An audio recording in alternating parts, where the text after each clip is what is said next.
मौसम विज्ञान केंद्र रायपुर द्वारा दैनिक मौसम जानकारी। पिछले 24 घंटों में बिलासपुर तथा बस्तर संभाग के एक दो स्थानों पर भारी वर्षा हुई तथा बस्तर संभाग के एक दो स्थानों पर बहुत भारी वर्षा हुई। छत्तीसगढ़ में मौसमी वर्षा सामान्य से 46% कम रही। प्रदेश में अधिकांश स्थानों पर हल्की से मध्यम वर्षा हुई तथा एक दो स्थानों पर भारी से बहुत भारी वर्षा हुई।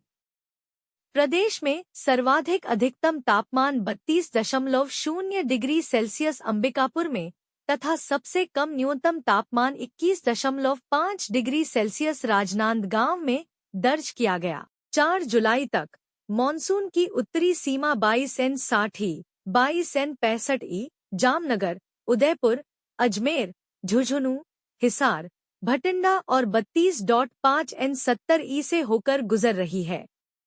उत्तर पश्चिम बंगाल की खाड़ी और उससे सटे उत्तरी ओडिशा पश्चिम बंगाल तटों पर सुस्पष्ट निम्न दाब का क्षेत्र बना हुआ है।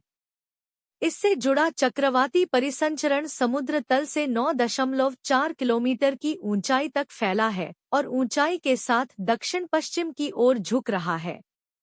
इसके अगले 3 दिनों के दौरान उत्तर ओडिशा और उत्तर छत्तीसगढ़ से होते हुए पश्चिम उत्तर पश्चिम दिशा में बढ़ने की बहुत संभावना है। समुद्र तल पर मौसमी द्रोणिका अब दक्षिण पश्चिम राजस्थान से मध्य प्रदेश, उत्तर छत्तीसगढ़ और उत्तर ओडिशा होते हुए उत्तर पश्चिम बंगाल की खाड़ी और उससे सटे उत्तरी ओडिशा पश्चिम बंगाल तटों पर सुस्पष्ट कम दबाव का क्षेत्र के केंद्र तक जा रही है तथा समुद्र तल से 1.5 किलोमीटर की ऊंचाई तक फैली हुई है।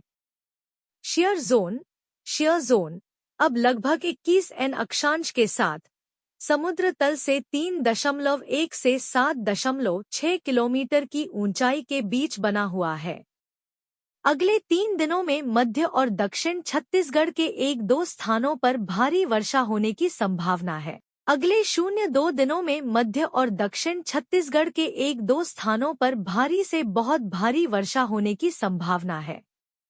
उत्तर पश्चिम बंगाल की खाड़ी और उससे सटे उत्तरी ओडिशा पश्चिम बंगाल तटों पर बने सुस्पष्ट कम दबाव के क्षेत्र के प्रभाव से अगले 0-3 दिनों तक पूरे प्रदेश में विस्तृत वर्षा की गतिविधि जारी रहने की संभावना है।